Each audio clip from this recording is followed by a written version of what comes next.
નમસ્કાર, હું રાકેશ પંડ્યા. આપ નિહાળી રહ્યા છો અડીખમ ગુજરાત. મહીસાગર જિલ્લામાં આજે ડિગ્રી એન્જિનિયરિંગ અને ફાર્મસી અભ્યાસ કરવા માટે પ્રવેશ માટેની ગુજકેટ પરીક્ષા શાંતિપૂર્ણ માહોલમાં યોજાઈ હતી. જિલ્લા કલેક્ટર અર્પિત સાગરના માર્ગદર્શન હેઠળ જિલ્લા મુખ્ય મથક લુણાવાડા ખાતેની 7 બિલ્ડિંગોના 81 બ્લોકમાં પરીક્ષાનું સચોટ આયોજન કરવામાં આવ્યું હતું, જેમાં કુલ 1605 પરીક્ષાર્થીઓએ પોતાની કારકિર્દીની આ મહત્વની પરીક્ષા આપી હતી. પરીક્ષાના આંકડાકીય વિગતો મુજબ એ ગ્રુપમાં 303, બી ગ્રુપમાં 1294 અને બી ગ્રુપમાં 8 પરીક્ષાર્થીઓ નોંધાયા હતા, જે માટે વહીવટીતંત્ર દ્વારા બેઠક વ્યવસ્થા અને સુરક્ષાનું ચુસ્ત બંદોબસ્તની ખાતરી કરવામાં આવી હતી.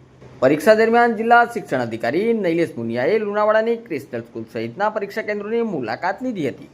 તેમણે વ્યવસ્થાનું ઝીણવટભર્યું નિરીક્ષણ કરી ખાતરી કરી હતી કે વિદ્યાર્થીઓ કોઈપણ પ્રકારના માનસિક દબાણ વગર નિર્ભયપણે અને શાંતિપૂર્ણ વાતાવરણમાં પરીક્ષા આપી શકે. કેન્દ્રો પર પીવાનું પાણી, પ્રાથમિક સારવાર અને પૂરતા પ્રકાશ જેવી પાયાની સુવિધાઓ સુનિશ્ચિત કરવામાં આવી હતી. નમસ્કાર.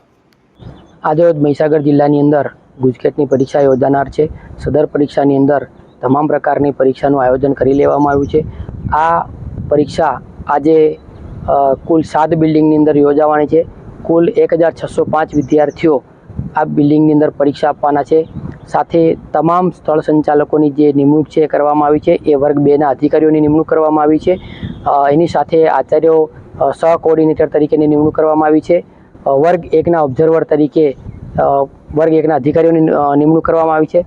સાથે તમામ પ્રકારની આયોજન, દાખલા તરીકે મેડિકલ ટીમની આયોજન કરવામાં આવ્યું છે. પાણીની વ્યવસ્થા, લાઇટની વ્યવસ્થા એ તમામ જગ્યાએ ચકાસી લઈને વ્યવસ્થિત રીતે વહીવટીતંત્ર દ્વારા આયોજન કરવામાં આવ્યું છે. માન્ય કલેક્ટર સાહેબના માર્ગદર્શન હેઠળ આજે ખૂબ શાંતિપૂર્વક રીતે પરીક્ષા યોજાય તે પ્રકારનું આયોજન કરી દેવામાં આવ્યું છે. આજે મહીસાગર જિલ્લામાં પરીક્ષા આપનાર તમામ વિદ્યાર્થીઓને ખૂબ ખૂબ શુભેચ્છા આપીએ છીએ. વહીવટીતંત્ર તરફથી ફરીથી અમને અભિનંદન આપીએ છીએ. Thank you.